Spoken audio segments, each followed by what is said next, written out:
Good morning. Good morning, everyone. Morning. Thank you for being here today. On behalf of AIIB, I would like to welcome you to our 10th annual meeting. I know some of you guys have traveled far from the world. I'm looking at some from Singapore, some from London. So thank you for being here. I really appreciate the next 30 minutes that we have together. So my name is Emily Zhou. I'm from the Financial Institution and Fund Department. Back in 2020, a few colleagues here at AIIB had one belief. They had the idea that a capital market instrument, specifically a bond, can be a powerful enabler of climate transition. So a green bond is an instrument that raises money specifically for environmentally friendly projects, such as solar farms, clean transport systems, or flood-resilient infrastructure projects. However, back in 2020, there was one problem. There were enough demands around the world from investors to look for ESG investment solutions, but there just simply weren't enough credible and climate-focused opportunities, especially in the capital market in Asia. And that's where AIIB stepped in.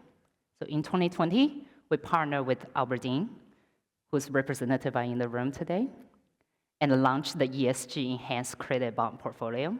And right after that, in the year of 2021, we partnered with Amundi, one of the largest asset managers in the world, and launched Asia Climate Bond Portfolio, or ACBP in short. We launched ACBP with specific purpose. We want to actively develop the climate bond market here in our home areas in Asia. At the core of this project is the idea of identifying, analyzing, and investing into climate champions. So those are the capital market bond issuers that are aligned with the Paris Agreement in the following 3 ways. Number 1, mitigation. Are the companies that we invest in actually cutting their emissions fast enough? Number 2, adaptation. Are the companies that we invest in are prepared physically for climate risks such as rising sea levels or heat waves? And number 3, climate contribution. Are the companies that we invest in generate enough green revenue? So this process of investing into climate champions is what we call the Climate Change Investment Framework, or CCIF in short. The goal of CCIF is actually simple. We want to channel financing towards low GHG emission activities and to support climate resilient development. So now it's been 5 years since we had that initial idea of financing climate transition via capital market instrument. I'm glad to report that we have built a diverse portfolio. We have invested across AIIB eligible sectors from telecom to technology to renewables and so on. We have also invested over 28 different countries with top exposure in places like Brazil and India. We have achieved a lot, but we don't stop there. We would like to mobilize like-minded institutional investors to embark on this climate financing journey with us. So in 2023, inspired by our investment framework, our partner at AMX has committed more than $200 million into capital into launching their own climate strategy fund. So together with the AIIB's investment, we have now more than $500 million of US dollar in assets invested into this strategy. And this is what the project has always meant to be, a catalyst. We developed the framework, we proved the concept, and we achieve its catalytic impact by unlocking private capital into it. So the climate change investment framework has provided us a methodology to finance this transition via capital market instrument. However, we have only touched the tip of the iceberg. For us to make better capital allocation decisions with future projects, we have to understand more what's going on inside of the companies, what actions are they taking, and what challenges are they facing. So that is where our next body of work comes in. We partner with BMI Fitch Solutions and worked on a 3-year research program to understand the driving forces or the delaying factors that are happening inside of the company with their progresses of climate transition. And this is done across 8 different sectors. So the key findings of this valuable research not only helps us, the institutional investors in the room today, to refine our investment strategies, but can also potentially help the policymakers in the room today when considering relevant regulations. So with that, it is my pleasure to welcome our partner, Michelle Caravillas from BMI Fitch Solutions.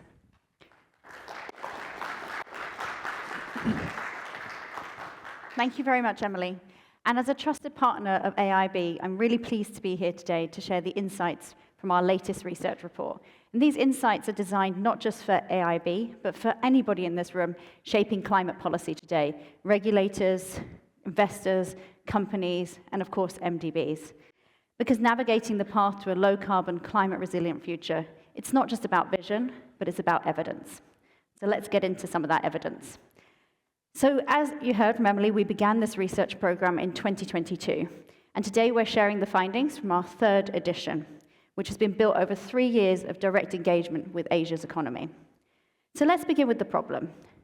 Organizations like AIIB are tasked with investing in the transition, yet reliable data is often hard to come by.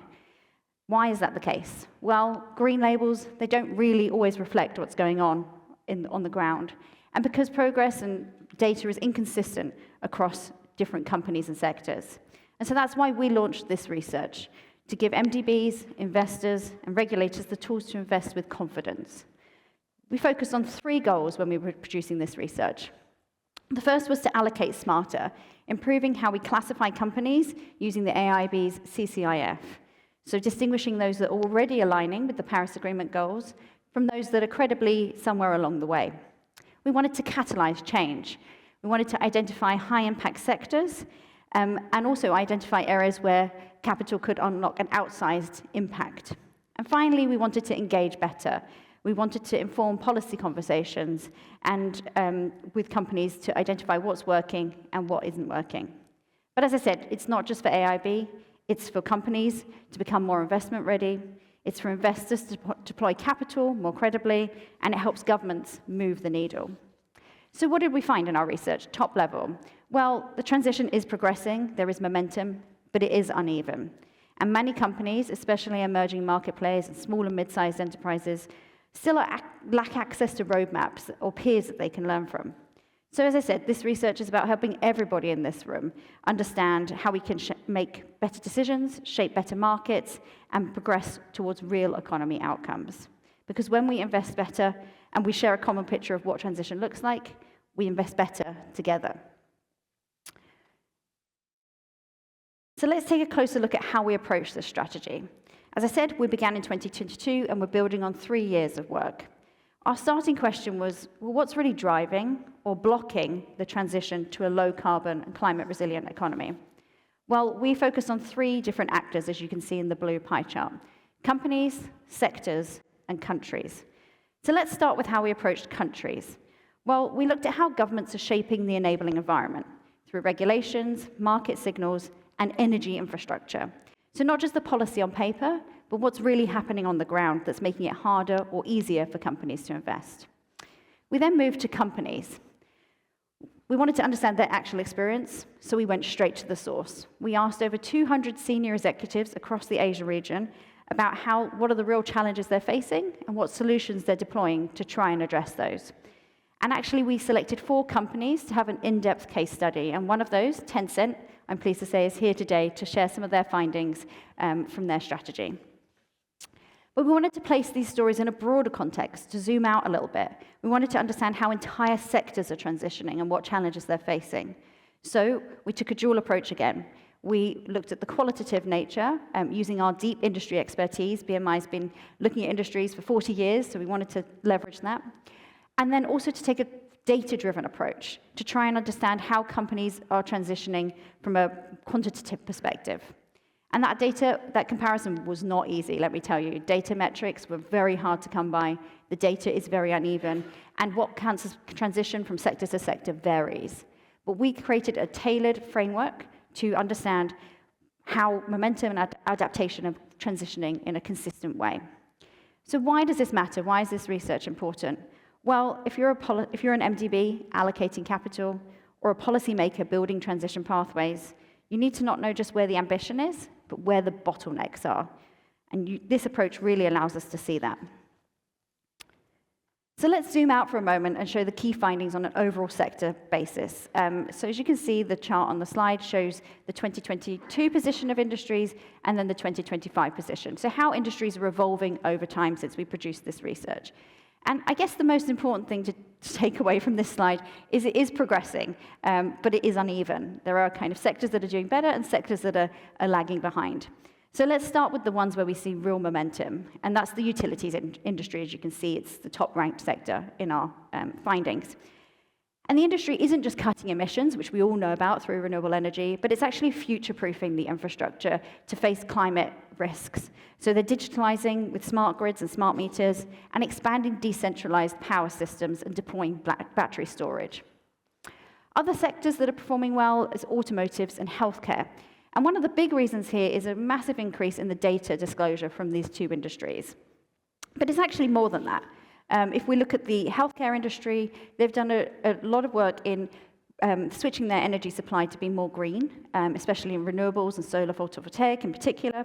But they're also looking at how they can use resources more efficiently and really target the waste that they produced, reduce the waste. When we look at the automotive sector, of course it's about electric vehicles, we know that, but it's also about smarter manufacturing processes and how they can use AI to optimize and reduce the waste and become more efficient. So let's look at the sectors that are doing less well. Transport, basic industries, and energy are all lagging behind. But we know these sectors are not for lack of ambition.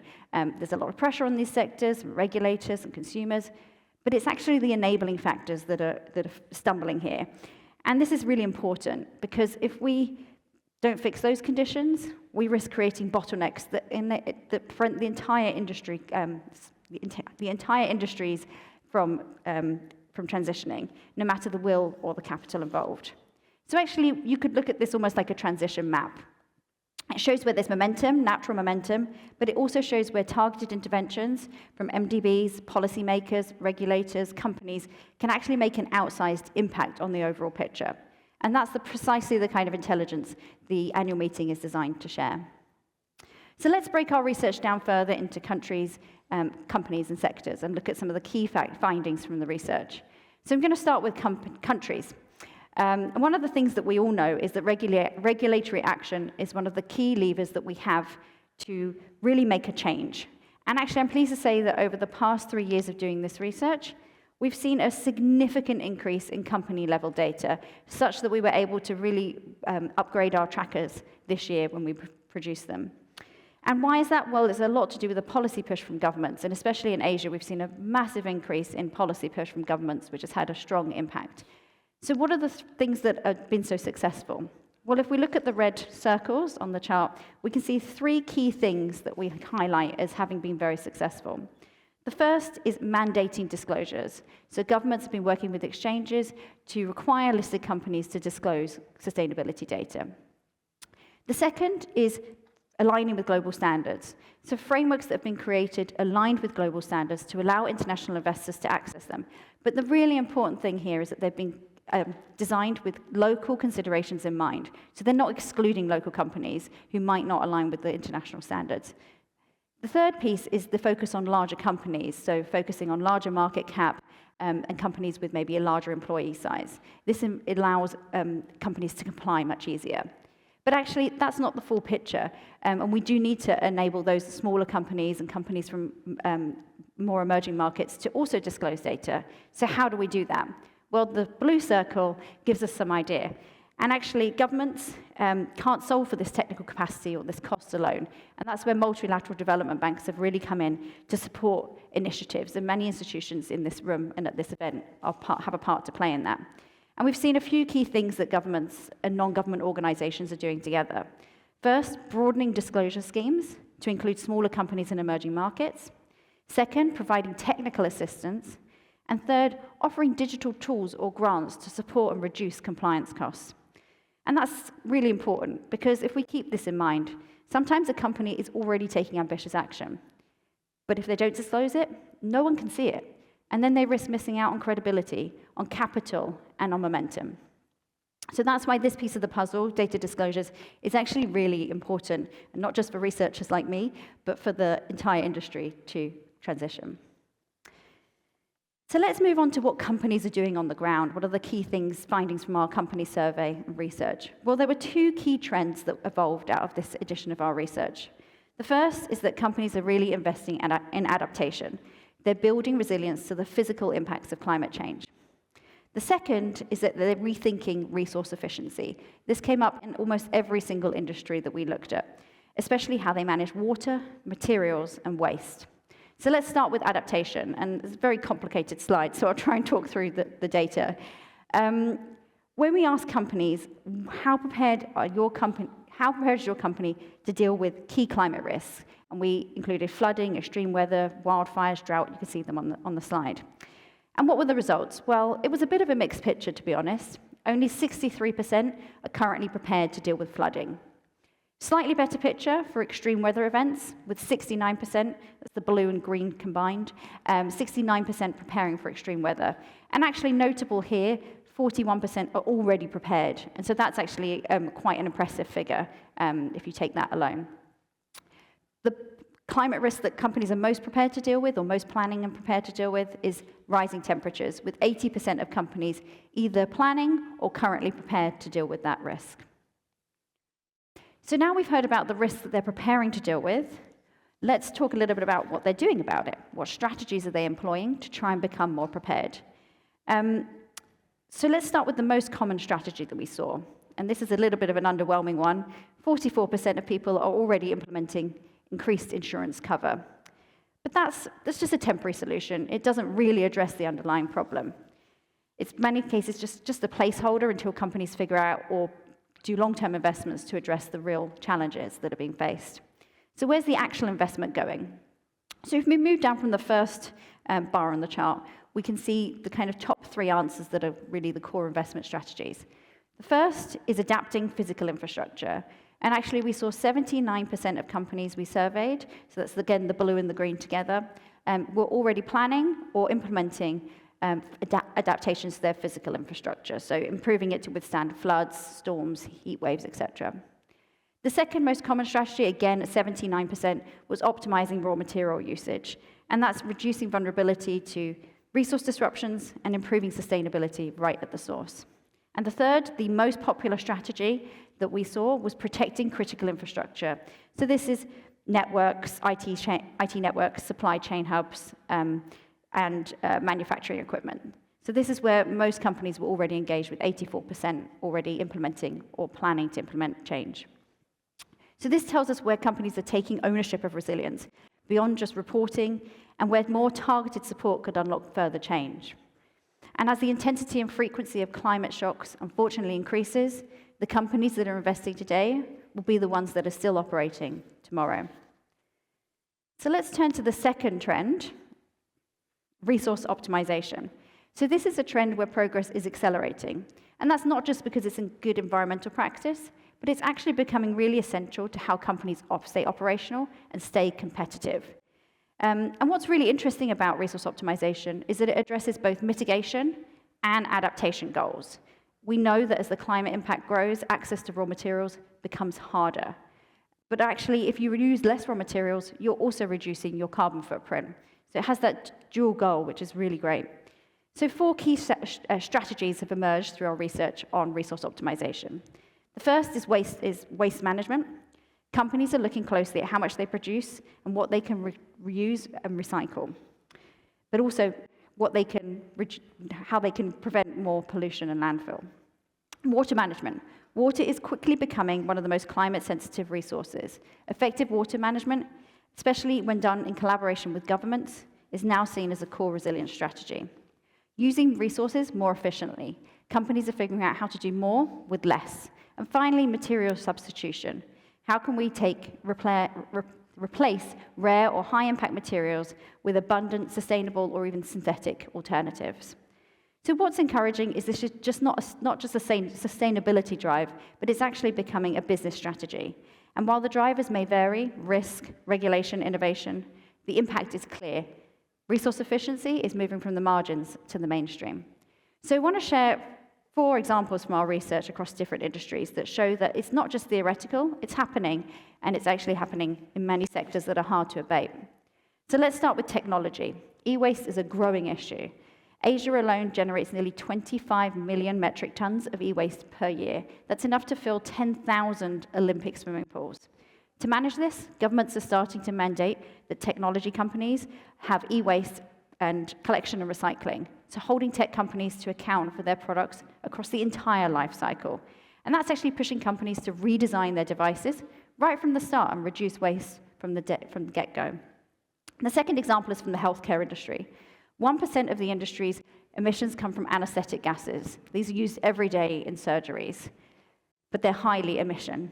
So what are the hospitals doing? They're switching to low-emission alternatives like sevoflurane and isoflurane and optimizing the gas flow to reduce waste. The third example is from basic industries. 8% of global emissions come from cement production. So companies are starting to adopt blended concrete, and this replaces a portion of Portland cement with other materials like limestone, slag, or fly ash.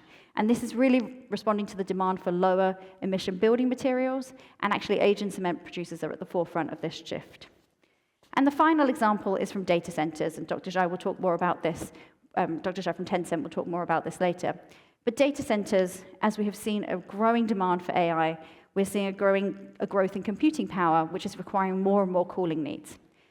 To give you an example, a 1 megawatt data center can use up to 25.5 million liters of water per year. That's the equivalent to the daily use of 300,000 people. And when you understand that in Asia, excluding China, there's 10,000 megawatts of data center capacity planned or in operation already, you just understand the scale of the problem. And to solve this problem, governments and companies have come together to set out water management programs. So why do we care about these examples? Because they show us that even in the most difficult sectors, transition is possible, but it's already underway. So I want to close my section by zooming out on a couple of sector trends, because one thing is clear from our research: no sector transitions in isolation. Progress in one sector depends on progress in another. And where that interdependence breaks down, momentum can stall. Let me give you an example from the railway sector. A company electrifies its entire train fleet. Brilliant. But actually, if the electricity powering those trains comes from coal, you're not actually solving the problem. You're just moving the problem from the tracks to the power plants. And this is not a hypothetical situation. This is a real situation that companies across Asia are facing every single day. If you see the chart on our slide, it shows you Asia's energy consumption currently and forecast out to 2034. And unfortunately, it's still dominated by fossil fuels. Even by 2034, coal is expected to account for almost 48% of energy consumed in the region. And renewable energy, whilst growing, which is great news, is not keeping pace with demand. And so by 2034, clean energy will account for only 12.5% of energy consumed. And this creates a really challenging environment for companies. They're trying to decarbonize, but if the electricity they rely on isn't green, there's only so much they can do. So what are companies doing? Well, they're taking matters into their own hand. Every single company we surveyed was investing in renewable energy, be that through direct energy to power their grid, their own facilities, be that through grid-connected electricity, or be that through long-term power purchase agreements. And so this really highlights the need for coordinated progress across sectors. So let's end on a positive note of acceleration. And one of the industries that is really helping to drive change is technology, and especially AI, which is helping to move the transition forward. In our survey, nearly half of the companies we surveyed are using AI to optimize their energy use. So others are applying it to manage resources more efficiently, to streamline supply chains, and to plan infrastructure with greater precision. It is helping companies to decarbonize and prepare for the climate risks. At the same time, the tech sector is facing its own challenges, and Dr. Zhai will talk about that a little bit in a moment. But actually, technology is not just enabling the transition, it's providing a blueprint for how a sector can transition sustainably. So to share more from the front lines, I'm pleased to introduce Dr. Zhai from Tencent.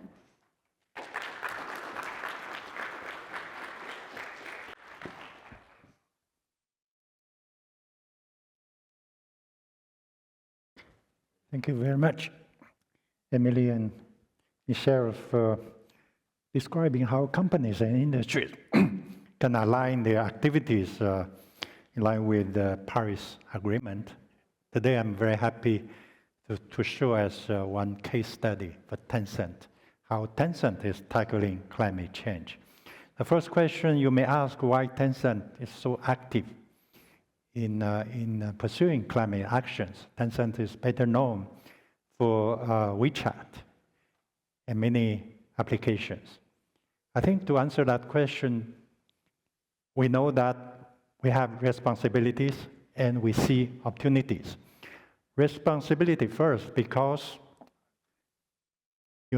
each query with large language model consume energy and have emissions. So AI will drive the energy consumption and CO2 emissions if they are not tackled. So as an internet company, we are responsible. We are one of the important significant emitters of CO2. So we need to take action to set an example. But also in this context, we see opportunities, business opportunities. Here, I will show in a minute later, I will show how we see these business opportunities, how we can take advantage of these opportunities, create new business options. So I will talk about, in the next few minutes, we'll talk about 3 issues. One is about our own net zero journey. Secondly, how Tencent will leverage our digital capabilities to decarbonize for the whole society, to go for decarbonization. And thirdly, I'll talk about emerging climate tech and our Carbon X program. First, Tencent's own carbon neutrality goal. The country, China, has an ambitious goal of achieving carbon neutrality by 2060. And Tencent has decided that we should go even early, and we decided to launch our carbon neutrality strategy and set our goal to achieve the carbon neutrality by 2030. And since 2021, we launched this strategy. You see our CO2 emissions have more or less stabilized, but in 2024, we have seen again, because of AI, the CO2 emissions have been increasing again in 2024, and it's very urgent for us to take even more actions to tackle the carbon emissions here. And for that, we do 3 things. One is to improve energy efficiency of data centers and also water efficiency. I've learned from Michelle. And we'll make use of renewable energy in our data centers. Actually, all the rooftop our data centers have now been covered by rooftop solar PV. And if energy efficiency, renewable energy are not enough to achieve our final goal by 2030, carbon neutrality, we'll resort to carbon offset solutions, including nature-based solutions. Now, beyond our own goal of carbon neutrality, we should also contribute and help other sectors to decarbonize. And for us, it's to leverage our digital capabilities to help other sectors. Here I show one example in steel industry. Steel industry is known for its energy-intensive process and also a significant CO2 emitters. So in this example, we applied our digital capabilities in a short process steel production plant. So we optimize all these processes and to reduce energy consumption and CO2 emissions while making this steel plant into a virtual power plant. So we can save energy consumption, reduce CO2 emissions, and save money for the steel plant. And this is one example of how we are applying our digital expertise to tackle hard-to-abate sectors. Another example, still in digital tools, we developed a knowledge platform called Tan Life, powered by AI, which is aimed to create an easily understood and systematic knowledge data bank, a knowledge map. We can create a knowledge map. And this Tan Life platform provides free AI tools online to help organizations and individuals access and apply climate-related knowledge, whether you are a technology provider, innovators, or adapters, researchers, or financiers. You can always find each other in this platform with needed solutions. Currently, we are discussing collaboration with AIIB to connect Tan Life platform with AIIB's infra portal. The third and last example is our work in promoting climate technologies through our Carbon X program. Carbon X program was launched in 2023, and we started in China, focusing in one sector, set of technologies, which is carbon capture, utilization, and storage. In that first edition of Carbon X program in 2023, we received over 300 applicants, and we awarded top 30 winners. And these winning technologies are currently being implemented in China. On top of that success, we continued Carbon X program 2.0 this year by expanding from China to all countries in the world. So it's a global program. We still cover CCUS. We'll have a project in Serbia, in steel industry, again in steel industry. We have a project in Kenya with direct air capture. We have a project in Maldives for long duration energy storage.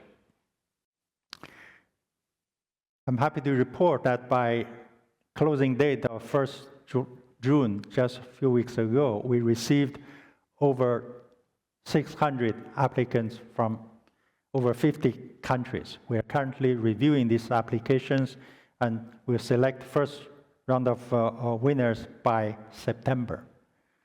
So, with these few examples, I would like to close my short presentation by saying that climate action needs all of us. Let's collaborate across sectors and stakeholders, whether private sector, public sector, researchers or financiers. All of us are needed to drive innovation and build a sustainable future. Thank you.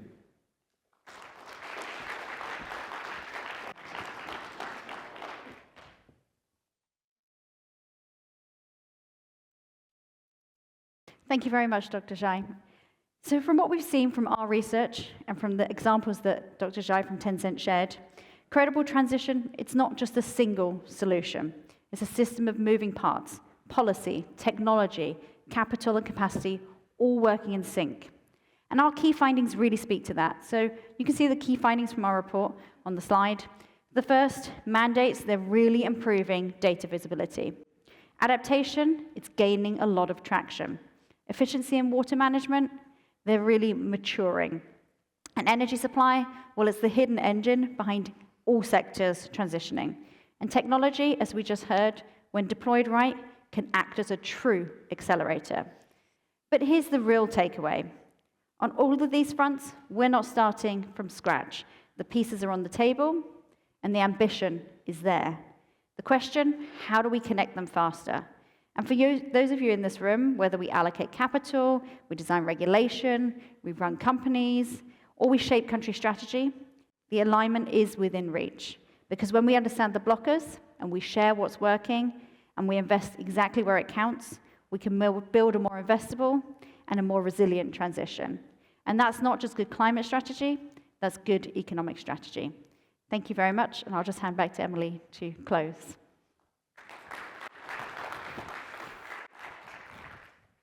Thank you very much.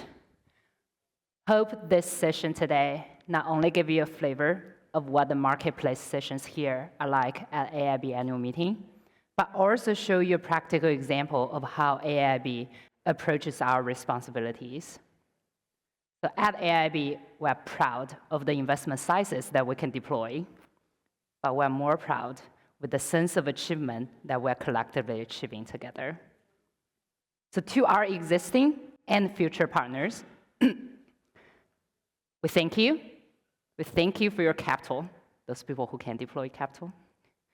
But more importantly, we thank you for your question, your curiosity, your insights, and your courage to lead this transformation with us. So with that, allow me to conclude the presentation for now and open the room of networking at the back. Thank you.